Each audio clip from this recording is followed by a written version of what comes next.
የአሜሪካው ፕሬዝዳንት ዶናልድ ትራምፕ በዋይት ሃውስ ካቢኔ ስብሰባ ላይ በሰጡት አንድ አነጋጋሪ ይፋዊ መግለጫ ከቴህራን ጋር እየተደረገ ስላለው የሰላም ስምምነት ረቂቅ ይዘት ፍጹም እርካታ እንዳልተሰማቸውና አሜሪካ ጥቅሟን 100% የሚያስከብር ታላቅ ስምምነት ካልቀረበላት በስተቀር ሂደቱን በወታደራዊ እርምጃ ከመደምደም ወደ ኋላ እንደማትል በይፋ አስጠንቅቋል። ገብተን የጀመርነውን ነገር እንጨርሳለን የሚል አንድምታ ያለው ሐሳብን አንስቷል ፕሬዝዳንት ዶናልድ ትራምፕ። ይህ በእንዲህ እንዳለ ደግሞ ዋሽንግተን የረጅም ጊዜ ወዳጇና በመካከለኛው ምስራቅ የበረሃዋ ስዊዘርላንድ እየተባለች የምትጠራውን ኦማንን አጠፋሻለሁ የሚል አይነት ይዘት ያለው ዛቻም ሰንዝሮባታል ትራምፕ። ይህ የአሜሪካ ቁጣ የተቀሰቀሰው ደግሞ ኦማን ከኢራን ጋር በመተባበር በዓለም የነዳጅ ንግድ ወሳኝ መስመር በሆነው ሆርሙዝ ወሽመጥ ላይ አዲስ የታሪፍና የቁጥጥር ስርዓት ለመዘርጋት ከኢራን ጋር አብረው እየተንቀሳቀሱ ነው የሚሉ ጉዳዮች ይፋ ከሆኑ በኋላ ነው። በአሁኑ ሰዓት የአሜሪካ ጦር አይሮፕላኖች በደቡባዊ ኢራን በሚገኝ የባንዳር አባስ አይሮፕላን ማረፊያ አቅራቢያ የተለያዩ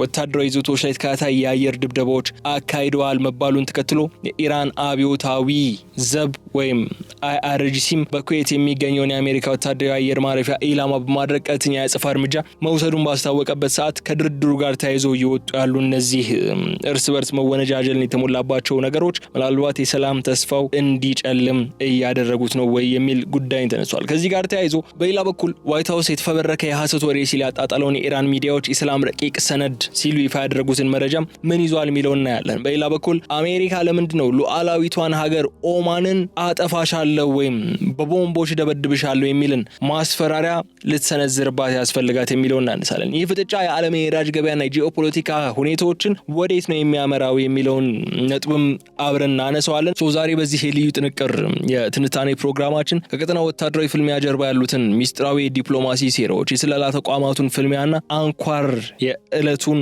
የሰዓቱን እውነታዎች አንድ በአንድ ወደ እናንተ እናደርሳለን። አብራችሁ እንድትቆዩ መጋብዛችኋለሁ። ከተከታታይ አጭር መሸጋገሪያ በኋላ እንመለሳለን። እስከዛ ድረስ ግን የዩቲዩብ ገጻችንን ሰብስክራይብ አድርጉ፣ ቪዲዮውን ላይክ አድርጉ፣ ሐሳብ አስተያየታችሁን ደግሞ በኮሜንት መስጫው ላይ እንድታስቀምጡልኝ ጋብዛችኋለሁ። ከተከታታይ አጭር መሸጋገሪያ በኋላ እንመለሳለን። በድጋሚ መልካም ቆይታ።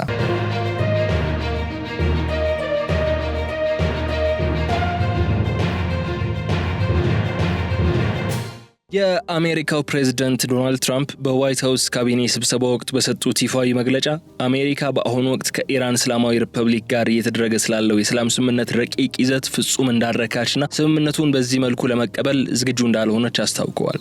ይህ በትራምፕ የተሰነዘረው ጠንከር ያለው አቋም ከቀናት በፊት በሁለቱ ሀገራት መካከል ታሪካዊ ሊባል የሚችል የሰላም ስምምነት ሊፈረም ተቃርበዋል ተብሎ በመላው ዓለም ተሰንቆ የነበረውን ከፍተኛ ተስፋ ሙሉ በሙሉ ያደበዘዘና የቀጠናውን ውጥረት ወደ አዲስ ምዕራፍ ያሸጋገረ ክስተትም ሆኗል። ፕሬዝዳንቱ በንግግራቸው ላይ ኢራን አሁን ባለው የኢኮኖሚና የፖለቲካ ጫና ምክንያት ስምምነት ለመፈረም እጅግ ከፍተኛ ፍላጎት እንዳላት ቢጠቁሙም አሜሪካ ግን ጥቅሟን 100% የሚያስከብር ፍጹም የሆነ ታላቅ ስምምነት ካልቀረበላት በስተቀር በድርድር ጠረጴዛው ላይ እንደማትቀመጥና ስራውን በወታደራዊ እርምጃ ጭምር ለመደምደም ወደ ኋላ እንደማትል በይፋ አስጠንቅቋል። ይህ የትራምፕ አስተዳደር ቁጣ የተቀሰቀሰውና መግለጫው እንዲወጣ ያስገደደው ደግሞ የኢራን መንግስታዊ መገናኛ ብዙሃን ዋሽንግተን በቴህራን ላይ የጣለችውን የባህር ላይ እገዳ ሙሉ በሙሉ ለማንሳትና ወታደሮቿን ከቀጠናው ለማስወጣት የሚያስገድድ የመግባቢያ ሰነድ ተዘጋጅቷል ብላ ሰፊ ዘገባ ካሰራጨች በኋላ ስለመሆኑ ተነስቷል። ዋይት ሃውስ ይህንን የቴህራን መግለጫን ፍጹም መሰረት የሌለው የፈጠራ ወሬና የፕሮፓጋንዳ ስራ ሲል በአስቸኳይ ያጣጣለው ሲሆን አሜሪካ በማንኛውም ሁኔታ ለኢራን የላላ ስምምነት እንደማታቀርብ በድጋሚ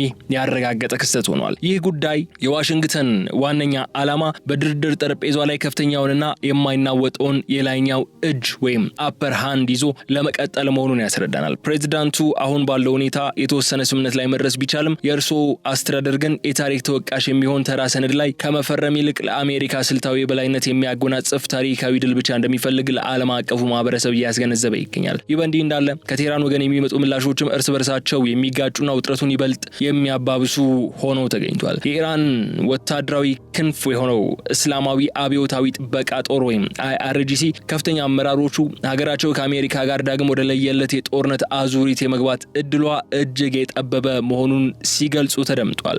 በዚህም ምክንያት ዋሽንግተን ስምምነቱን አፍርሳ ጥቃት ለመሰንዘር የምታስብ ከሆነ ማንኛውም አይነት ወታደራዊ ወረራ ለመመከትና የአጸፋ እርምጃ በከፍተኛ ሁኔታ ለመውሰድ ሙሉ በሙሉ ዝግጁ መሆናቸውንም ይፋ አድርገዋል። ይህ የኢራን ወታደራዊ ኃይል መግለጫ በዋሽንግተን በኩል እንደቀላል ያልታየ ሲሆን የአሜሪካው የውጭ ጉዳይ ሚኒስትር ማርኮ ሩቢዮ በበኩላቸው በዲፕሎማሲያዊ ድርድሩ ላይ የተወሰኑ መሻሻሎችና ስምምነቶች ስለመንደራቸው እንደሚኖራቸው ሳይሸሽጉ አምነዋል።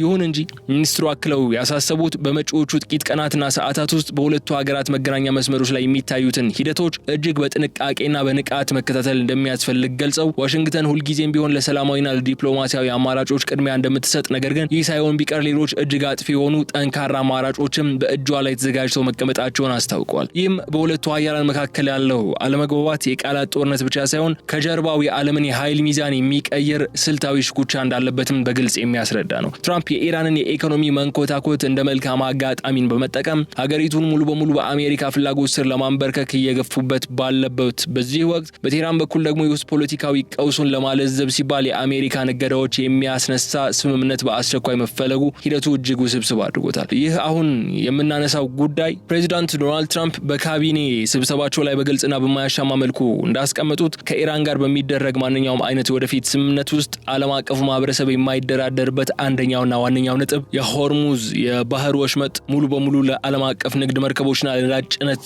መርከቦች ክፍት መሆን አለበት የሚለው ጉዳይ ስለመሆኑ ተነስተዋል። ትራምፕ እንዳነሱት ከሆነ የትኛውም ሀገር በተለይ ደግሞ የኢራን እስላማዊ ሪፐብሊክ ይህንን በዓለም ላይ እጅግ ስልታዊና ወሳኝ የሆነውን የውሃ መስመር የመዝጋት የመገደብ ወይም የራስን ጥቅም ብቻ ለማስከበር የመቆጣጠር ፍጹም መብት አይኖረውም ሲሉ ተናግረዋል። ይህ የአሜሪካ ጽኑ አቋም ኢራን ቀደም ሲል በረቂቅ ስምምነቱ ላይ ለማካተት ከሞከረችውና የባህር ወሽመጡን በሂደት እየከፈተች የራሷን የጸጥታ ፍተሻና የፊስካል ቁጥጥር ለማድረግ ካቀደችው ሚስጥራዊ ፍላጎት ጋር ፍጹም የሚጋጭ በመሆኑ ምክንያት ጉዳዩ ወደ ለየለት የኃይል ፍልሚያና ለመግባባትም ሊገፋው ይችላል ተብሎ ይሰጋል። ይህ ሁኔታ አሳሳቢ የሚያደርገው ደግሞ ፕሬዚዳንት ትራምፕ በዚሁ የካቢኔ ስብሰባቸው ወቅት የኢራን ጎረቤት ሀገር ስለሆነችው ስለ ኦማን የሰጡት እጅግ አስገራሚና ጠንከር ያለ ማስጠንቀቂያ በከፍተኛ ሁኔታ ትኩረትን ስቧል። አሜሪካ ሁልጊዜም በመካከለኛው ምስራቅ እንደ ሰላማዊ ገለልተኛና አስተማማኝ ሶስተኛ ወገን አገናኝ ድልድይ ሆና የምትታየውን ኦማንን አጠፋሻለው በማለት ግልጽ ዛቻን ስለመሰንዘራቸው ተሰምቷል። ይህ ታይቶ የማይታወቅ የዛቻ እንቅስቃሴ የመጣው ደግሞ ኦማን ከኢራን ጋር በመሆን በሆርሙዝ ወሽመጥ በሚያልፉ ዓለም አቀፍ የንግድ መርከቦች ላይ አዲስ የታሪፍ የግብር ወይም የጋራ ቁጥጥር ስርዓት ለመዘርጋት እቅድ እንዳላቸው ይፋ ከተደረገ በኋላ ነው። የአሜሪካ ቁጣና ወታደራዊ ዝግጅት የመነጨው ደግሞ ከየካቲት ወር መገባደጃ ጀምሮ በአካባቢው የተቀሰቀሰውን ጦርነትና ለመረጋጋት በቀጥታ የአሜሪካን የአገር ውስጥ የኢኮኖሚ ደህንነት በመንካቱ ምክንያት ነው። የፕሬዚዳንት ዶናልድ ትራምፕ አስተዳደር የወሽመጡን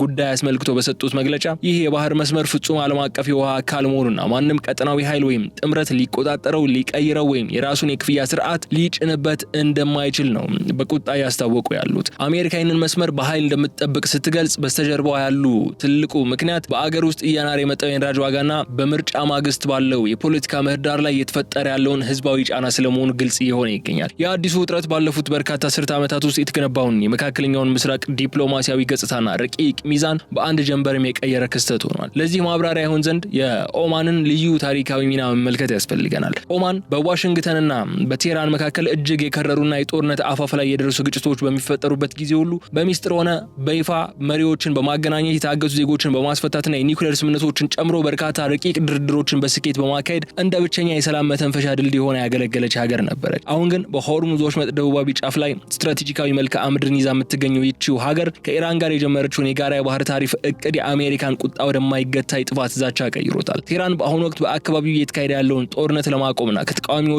ጋር ወደ ጠረጴዛ ለመምጣት ከምታስቀምጣቸው ዋና ዋና ቅድመ ሁኔታዎች መካከል አንዱ ይህንን ከኦማን ጋር የሚደረገውን የጋራ የታሪፍ ቁጥጥር መዘርጋት።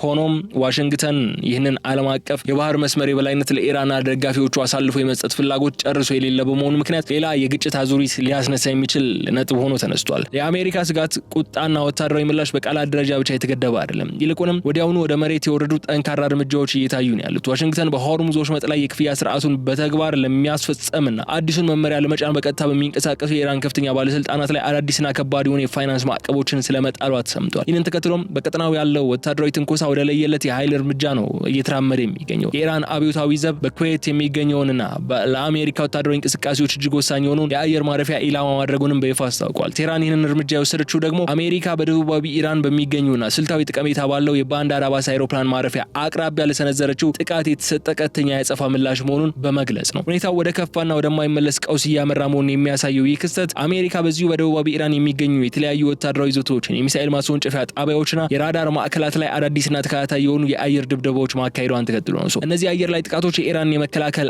አቅም ለማዳከምና ኦማን የጀመረችውን ከኢራን ጋር የሚደረጉ ንግግሮችን፣ የትብብር መስመሮችን እንድትመረምር ለማስገደድ የታለሙ ቢሆንም እንኳን በተግባር ግን ቀጠናዊውን የኃይል ሚዛን ወደ ከባድ አጠቃላይ የጦርነት ምዕራፍ እየገፉት እንዳሉ ነው የሚነሳው። ዋሽንግተን ኦማንን አጠፋሻለሁ ወይም በቦምብ ደበድብሻለሁ እስከ ማለት የደረሰችበትና በኢራን ላይ ተከታታይ የአየር ድብደባ የከፈተችበትን ምክንያት ለመረዳት የፍጥጫው ማዕከል የሆነውን ማለትም የሆርሙዝ ሰርጥን ስልታዊና ኢኮኖሚያዊ ክብደት ዳግም ማንሳት ግድ ይለናል። የሆርሙዝ ወሽመጥ በዓለም ላይ በባህር ከሚጓዘው አጠቃላይ የነዳጅ ምርቱ ሲሶን ወይም ከ20% በላይ የሚሆነውን የዓለም የነዳጅ ፍላጎት በየቀኑ የሚያልፍበት ምትክ የሌለው የዓለም የኢኮኖሚ የደም ስር ነው። ኦማን የዚህን ወሽመጥ ደቡባዊ ጫፍ ላይ የምትገኝ ሲሆን ይዞታዋ በቀጥታ የቴህራን ወሳኝ የባህር ክልል ትይዩ ያደርጓል። ይህ ማለት ደግሞ ሁለቱ ሀገራት ከተባበሩ መላውን የባህር መተላለፊያ ሙሉ በሙሉ የመቆለፍ ወይም የፈለጉትን የቁጥጥር ስርዓት የመጫን ተፈጥሯዊ ጂኦግራፊያዊ ጸጋን ያጎናጽፋቸዋል ማለት ነው። ኢራንና ኦማን በዚህ ጠባብ የባህር መስመር ላይ አዲስ የጋራ የታሪፍና የግብር ስርዓት ለመዘርጋት ማቀራቸው የዓለምን የኢነርጂ ንግድ ፍሰት በቀጥታ ቁጥጥራቸው ስር ለማዋል እንደመፈለግ ነው የሚቆጠረው። ይህ እቅድ ተግባራዊ ከሆነ በዓለም ዙሪያ የሚንቀሳቀሱ የነዳጅ ጫኝ መርከቦችና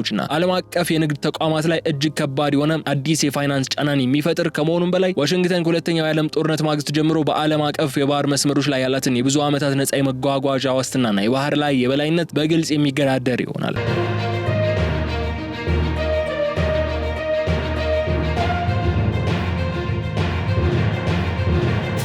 አሜሪካ ይህንን የታሪፍ እቅድ እንደ ኢኮኖሚያዊ ጠለፋና የኃይል ሚዛኑን ሙሉ በሙሉ የመቀየር ስትራቴጂ አድርጋ ነው የምታየው። ይህ የኦማን ያልተጠበቀ አቋም መቀየር በአሜሪካ የዲፕሎማሲ ክበብ ውስጥ ትልቅ ድንጋጤና የመርበትበት ስሜትን የፈጠረበት የራሱ ታሪካዊ ምክንያትም አለው። በተለምዶ ኦማን በመካከለኛው ምስራቅ የበረሃዋ ስዊዘርላንድ እየተባለች የምትጠራ ሀገር ነች። በተለይ በታዋቂው የኒውክሌር ስምምነት ድርድሮች በሚስጥራዊ የረጅም ጊዜ ዲፕሎማሲያዊ ግንኙነቶችና በአሜሪካና በኢራን መካከል ከፍተኛ ጦርነት ሊቀሰቀስ በሚቃረብበት ወቅት ሁሉ በሁለቱ ጠላቶች መካከል እንደ ገለልተኛ ሚስጥር ጠባቂ ና እምነት የሚጣልበት ብቸኛ ወገን ሆና የኖረችም ሀገር ነች ኦማን። አሁን ግን ኦማን የዋሽንግተንን ከባድ ተቃውሞ ወደ ጎን በመተው ከኢራን ጋር የጀመረችውን ይፋዊ የባህር ላይ ትብብር አሜሪካ በቀጠናው የነበራትን የዲፕሎማሲ የበላይነት ተሰሚነትና የማስገደድ ተጽዕኖ በከፍተኛ ደረጃ እያጣች መሆኑን ያሳየ ትልቅ ማረጋገጫ ሆኗል። የዓለም አቀፉ የኤነርጂ ኤጀንሲ ባወጣው አስቸኳይ መግለጫ መሰረት የአዲሱ የመካከለኛው ምስራቅ ቀውስና የባህር ላይ ፍጥጫ የዓለምን ታላቅ ሀገራት ብሔራዊ ኤነርጂ ደህንነት ስትራቴጂ ሙሉ በሙሉ እየቀየረውና ወደ አዲስ የጥንቃቄ ምዕራፍ እንዲገቡ እያስገድዳቸው ይገኛል ብሏል። ይህ በእንዲህ እንዳለ ደግሞ ፍጥጫው ከባህሮች መጥርቆ በአሜሪካ የሀገር ውስጥ ፖለቲካና ማህበራዊ ህይወት ላይ ከፍተኛ የሆነ ማዕበልን እያስከተለ ነው ያለው። አሜሪካ ከእስራኤል ጎን በመቆም በኢራን ላይ ወደ ከፈተችው ወታደራዊ ፍጥጫ በቀጥታ ከተቀላቀለችበት ጊዜ ጀምሮ የአሜሪካ የመኪና ባለቤቶችና ነጂዎችና ተራው ህዝብ በነዳጅ ማደያዎች ላይ እጅግ ከፍተኛ የሆነና ያልጠበቀ የዋጋ ጭማሪ እያስተናገደ ይገኛል። በቅርቡ የወጡ የኢኮኖሚ ጥናቶችና መረጃዎች የሚያሳዩት የአሜሪካ አባወራዎች ለነዳጅና ለናፍጣ ፍጆታ ብቻ ተጨማሪ አስደንጋጭ $40 ቢሊዮን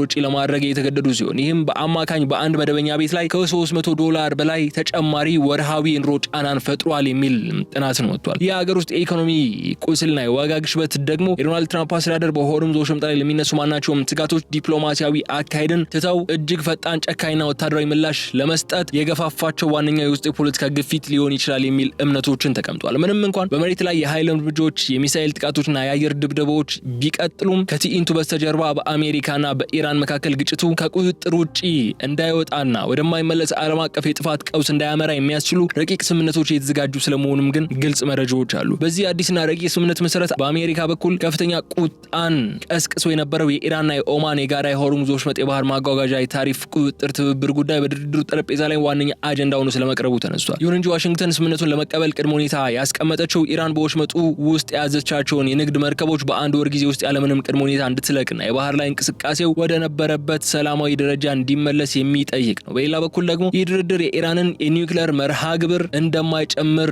በግልጽ ታውቋል። የኢራን ከፍተኛ ብሔራዊ ደህንነት ምክር ቤት ምክትል ጸሐፊ ባወጡት መግለጫ የዩራኒየም ማበልጸግና የኒውክሌር ልማት ጉዳይ ከዚህ የባህር ላይ ድርድር ፍጹም የማይገናኝና በዚህ ሂደት ውስጥ ምንም አይነት መልኩ የማይካተት ቀይ መስመር መሆኑን አጽንኦት ሰጥተውበታል። ይህ በእንዲህ እንዳለ የቀውሱ ስጋት ከመካከለኛው ምስራቅ ቀጠና አልፎ ወደ ምስራቅ እስያ ሀገራትም የደህንነትና የዲፕሎማሲ ቀውስ እየሆነ መምጣቱን የሚያሳዩ ክስተቶችም እየታዩ ነው ያሉት። የደቡብ ኮሪያ የምርምር ቡድን በሆርሙዝ ወሽመጥ ላይ በጭነት መርከቧ ላይ የደረሰውን ጥቃት አስመልክቶ ባደረገችው ጥልቅ ቴክኒካዊ ጥናት ጥቃቱ ላይ ጥቅም የዋሉ ሚሳኤሎችና የሚፈነዱ ነገሮች ከኢራን ወታደራዊ ቴክኖሎጂ ጋር ፍጹም ተመሳሳይነት እንዳላቸው አረጋግጧል። ይህን ተከትሎ በሴኦል የሚገኘው የደቡብ ኮሪያ ውጭ ጉዳይ ሚኒስትር በሀገሪቱ የሚገኘውን የኢራን አምባሳደር በአስቸኳይ በመጥራት ጠንካራ ተቃውሞ ያሰማ ሲሆን ይፋዊ ዝርዝር ማብራሪያ እንዲሰጥበትም ጠይቀዋል። ይህ ክስተት የባህር መስመሩ ደህንነት መታወክ መላውን የዓለም ንግድና የአቅርቦት ሰንሰለት ምን ያህል በፍጥነት አደጋ ላይ እንደሚጥለው የሚያሳይ ህያው ማረጋገጫ ሆኗል። በሌላ በኩል ይህ አሜሪካ በመካከለኛው ምስራቅ የጀመረችው ጠንካራ ወታደራዊና ኢኮኖሚያዊ ጫና እንደ ሩሲያና ቻይና ያሉ ታላቅ ኃይሎች ከአሜሪካ በተቃራኒ ያስተላልፋቸው ግንኙነታቸውን ይበልጥ እንዲያጠናክሩና አዲስ ስትራቴጂካዊ ግንኙነት እንዲፈጥሩም የገፋፋ ትልቅ ምክንያት ሆኗል። ሞስኮና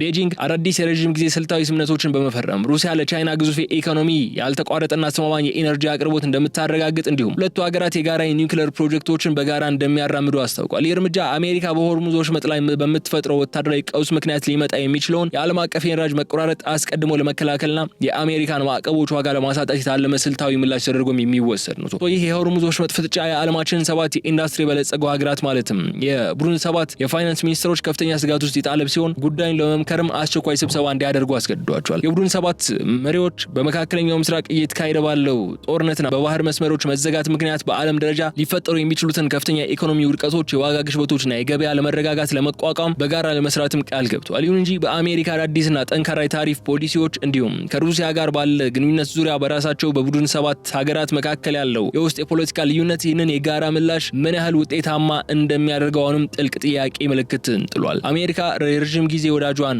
ኦማንን እደበድብሻለሁ በማለት የሰነዘረችው ታይቶ የማይታወቅ ከባዱ ዛቻና በኢራን ላይ የምታካሄደው ተከታታይ የአየር ድብደባ ቀጠናውን ወደማይመለስ አጠቃላይ ዓለም አቀፍ ጦርነት ይወስዷል ወይስ ወደ አዲሱ ዲፕሎማሲያዊ ስምምነት ያመጣዋል የሚለው ጉዳይ በሚቀጥሉት ጥቂት ቀናት በሚኖሩ የኃይል እርምጃዎች የሚወሰኑ ስለመሆናቸው የሚያጠራጥር አይደለም። እስካሁን ባለው ሁኔታ መሰረት ግን ባለፉት 3 ቀናት አሜሪካ 2 ጊዜ ኢራንን ስታጠቃ፣ ኢራን ደግሞ 1 ጊዜ የአጸፋ ምላሿን ሰጥታለች። በሌላ በኩል ዋሽንግተን በኢራን መንግስታዊ መገናኛ ብዙሃን የተሰራጨውና በሁለቱ ሀገራት መካከል የተደረሰን ረቂቅ የሰላም ስምምነት ነው የተባለውን ሰነድ ሙሉ በሙሉ ውድቅ ማድረጓን በይፋ አስታውቃለች። የዋይት ሃውስ የፈጣን ምላሽ ክፍል በይፋዊ መግለጫው ይህ በቴህራን በኩል ይፋ የተደረገው የመግባቢያ ሰነድ ፍጹም ከእውነት የራቀ የተፈበረከና የተቀነባበረ የሐሰት ወሬ መሆኑን በጽኑ አስገንዝበዋል። አሜሪካ ህዝቡ ከኢራን መንግስት ቁጥጥር ስር ካሉ መገናኛ ብዙሃን የሚወጡ መረጃዎችን እንዳያምን ስታስጠነቅቅ እውነታዎች ሁልጊዜም ትልቅ ዋጋ እንዳላቸውና እንዲህ ያሉ የፈጠራ ወሬዎች የዋሽንግተንን ጽኑ አቋም እንደማይቀይሩት በደማቁ ገልጻለች። ይህ የዋሽንግተን ጠንካራና ፈጣን እንዲሁም ቆራጥ የሆነው ምላሽ የመጣው የኢራን መንግስታዊ ቴሌቪዥን ከአሜሪካ ጋር ጦርነቱን ለማቆም የሚያስችል መደበኛ ያልሆነ የመግባቢያ ሰነድ ረቂቅ በእጄ ገብቷል ብሎ በከፍተኛ ደረጃ ካስተጋባና ዓለም አቀፍ መገናኛ ብዙሃንን ትኩረት ከሳበ ከጥቂት ሰዓታት በኋላ ነው። የዚህ ታሪክ መነሻ የሆነውና በኢራን ወገን በስፋት የተሰራጨው ሰነድ ይዘቱ በጥልቀት ስንመለከተው አሜሪካ በአሁኑ ወቅት በኢራን ወደቦችና የንግድ መስመሮች ላይ የጣለችውን ጥብቅ የባህር ላይ እገዳ እንድታነሳና የጦር ኃይሏን ከኢራን አዋሳኝ ባህሮች አስወግዳ እንድታርቅ የሚጠይቅ ነው። በምላሹ ደግሞ ቴህራን በሆርሙዝ ወሽመጥ በኩል የሚደረገውን ዓለም አቀፍ የንግድ መርከቦችን ጉዞ ወደ ቀድሞው ሰላማዊና ደህንነቱ የተጠበቀ ሁኔታ ለመመለስ ቃል እንደገባች በሰነዱ ላይ በዝርዝር ተቀምጦ ነበር። ነገር ግን ዋሽንግተን ይህንን መረጃ ያለምንም ማቅማማትና በአፋጣኝ ውድቅ በማድረግ የትራምፕ አስተዳደር የአሜሪካን ሕዝብ ብሔራዊ ጥቅም የሚያስከብርና ኢራንን በምንም አይነት ሁኔታ የኒውክሌር መሳሪያ ባለቤት እንድትሆን የሚያደርግ ስምምነት ወይም የኒውክሌር መሳሪያ ባለቤት እንዳትሆን ሙሉ ዋስትና የሚሰጥ ስምምነት ላይ ብቻ እንደሚፈርም በድጋሚ አረጋግጧል። ይህ በሁለቱ ኃይላት መካከል የተፈጠረው የቃላት ጦርነትና ፈጣን ማስተባበያ የታጀበ ሂደት ከጀርባው እየተካሄደ ያለውን ጥልቅ የፖለቲካ አለመተማመን፣ የሁኔታዎችን እጅግ አሳሳቢነትና በመረጃው ዓለም ውስጥ እየተደረገ ያለውን የስነ ልቦና ጦርነትን በግልጽ ያሳያል። ይህ በኢራን ሚዲያዎች የተለቀቀው ሰነድ ውዝግብ እያስነሳ ያለው በተራ የዜና አውታሮች ሳይሆን በቀጥታ ከመንግስት የልሳን አካላት መሆኑ ጉዳዩ ይበልጡ ስብስብና የፖለቲካ ትኩሳት ያለው ያደርገዋል። የኢራን ባለስልጣናት ይህን ረቂቅ ሰነድ ይፋ በማድረግ አሜሪካ በጦርነቱ ሰልችታለች፣ ስለዚህም ለድርድር እጅ ሰጥታለች የሚል አንድምታ ያለው መልእክትን ለሀገር ውስጥና ለቀጠናው ደጋፊዎቻቸው ለማስተላለፍ የሞከሩበት ስልት እንደሆነ በርካቶች ያነሳሉ። ሆኖም የዋይት ሃውስ ብሔራዊ ደህንነት ምክር ቤት ጉዳዩን በቀጥታ በመያዝ ይህ ድርጊት የቴህራን የተለመደ የዲፕሎማሲ ማደናገሪያና የሐሰት መረጃ ዘመቻ አካል ነው በማለት አጣጥሎታል። አሜሪካ ለይስሙላ ድርድር ቦታ እንደሌላትና በመካከለኛው ምስራቅ ለሚገኙ ወታደሮቿ እንዲሁም ለቅርብ ወዳጇ ለእስራኤል ደህንነት ስትል የምትወስደውን ወታደራዊ እርምጃ አጠናክራ እንደምትቀጥል ነው ያስታወቁት።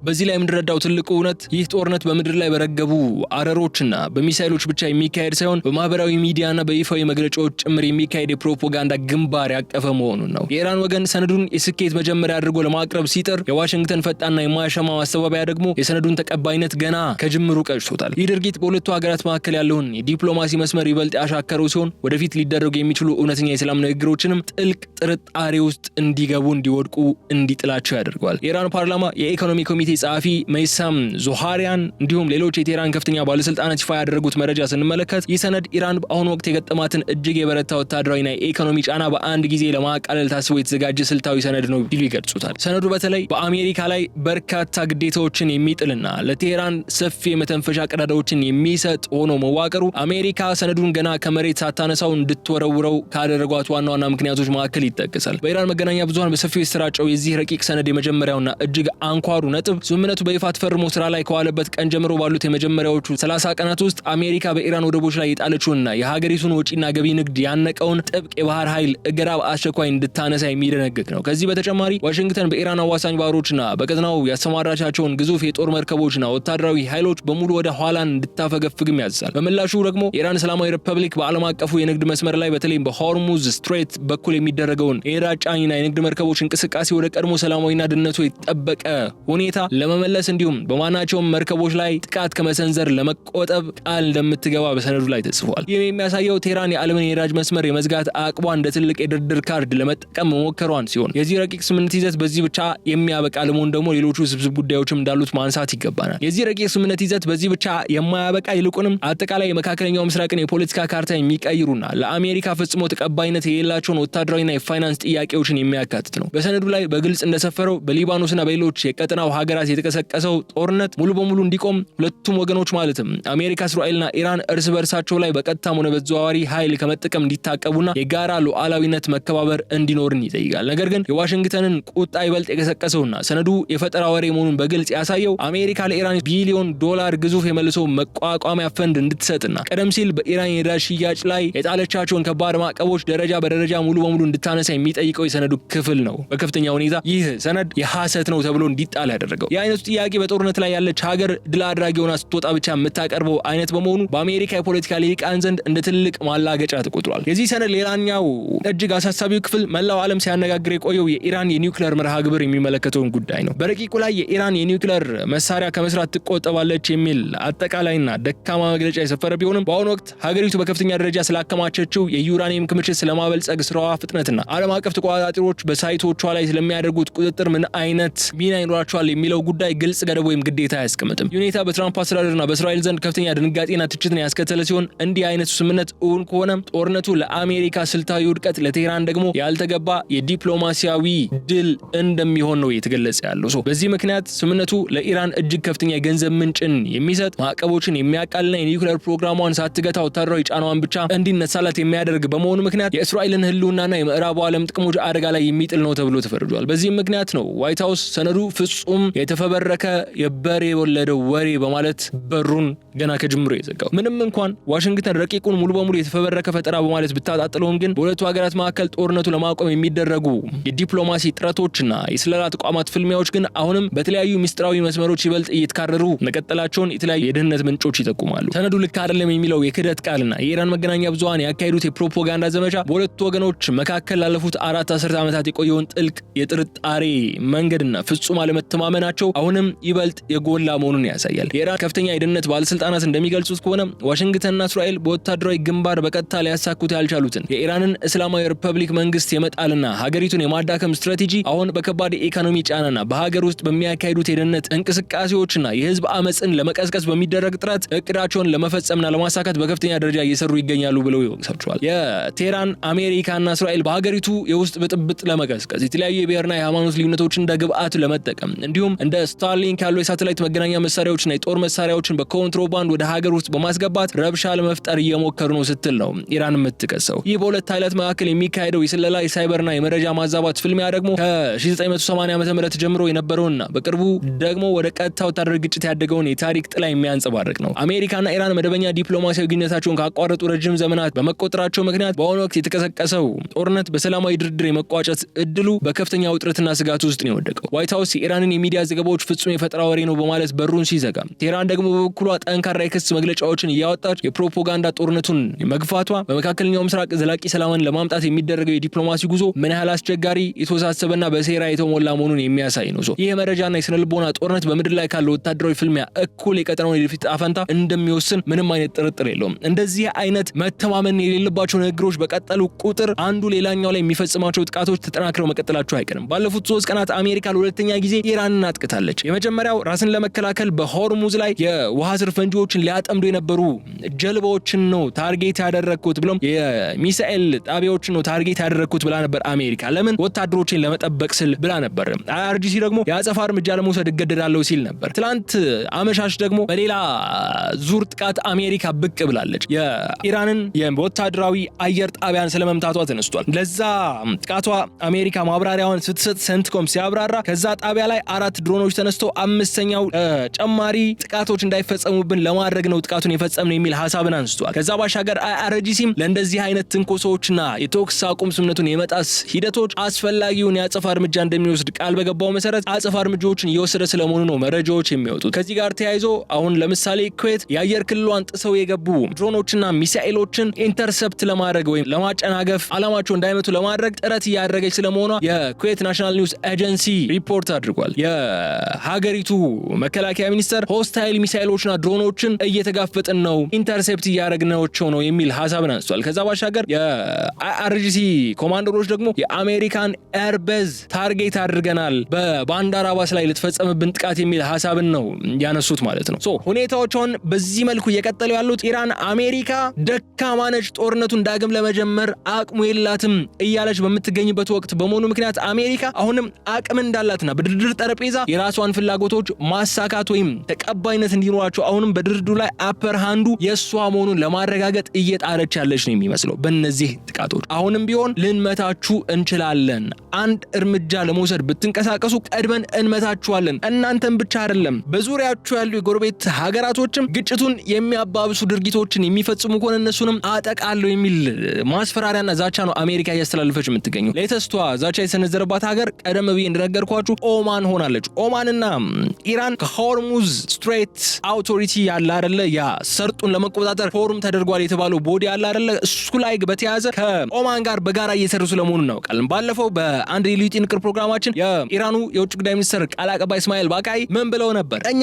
ቶል አይደለም ማስከፈል የምንፈልገው ቀረጥ አይደለም፣ ግን እዛ ላይ ለምናደርጋቸው ስራዎች የባህር መስመሩን ደህንነት በማስጠበቅ ብሎም የተለያዩ አደጋዎች ሲያጋጥሙ አደጋ ያጋጠማቸውን መርከበኞች ለመፈለግና እነሱን ሬስኪው ለማድረግ ለማዳን በምናደርገው ስራ ከፍተኛ የሆነ ገንዘብ ወጪ ያስፈልገዋል። እሱን ለማካካስ የሆነ ፊክስድ የሆነ ፕራይስ ይኖራል። እንደዛ አይነት ክፍያን ለማምጣት ነው እየጣርን ያለ ነው፣ ከኦማን ጋርም እየተነጋገርን ያለ ነው የሚል ሐሳብ አንስቶ ነበር አይደለ እስማኤል ባቃይ ላስታኝ። አሁን አሜሪካ እንደዚህ አይነት ነገር እንዳታስቡት። ኢራን አይደለም ኦማንም ማለት ኦማን ከአሜሪካ ጋር ጥሩ ወዳጅነት ያላት በኢራን ጉዳይ አሁን ፓኪስታን አደራዳሪ ሆና ብትመጣም ከዚህ በፊት ግን በተደጋጋሚ በማደራደር ረገድ የራሷ ሚና የተወጣች ሀገር ነችና ኦማን ከአሜሪካ ጋር ጥሩ ሪሌሽንሺፕ ነበራት። አሁን ግን አሜሪካ ኦማንም ብትሆን ከሚሳኤሎች አትድንም፣ ሆርሙዝ ላይ ምንም አይነት ክፍያን አስከፍላለሁ ብላ የምትመጣ ከሆነ እሷም የጥቃት ኢላማ ስለመሆኗ የሚያጠራጥር አይደለም የሚል ጉዳይ ነውና ወደ አሜሪካ የተነሳ ያለው ነገሮቹ እየተወሳሰቡ ያሉ ነው የሚመስሉት። ላስት ታይም የተነሳው አለ አይደለ የአብርሃም አኮርድን ጆይን አድርጎ የሚል ሳውዲ ፓኪስታን የተቃወሙት የትራምፕ ሐሳብ ማለ አይደለ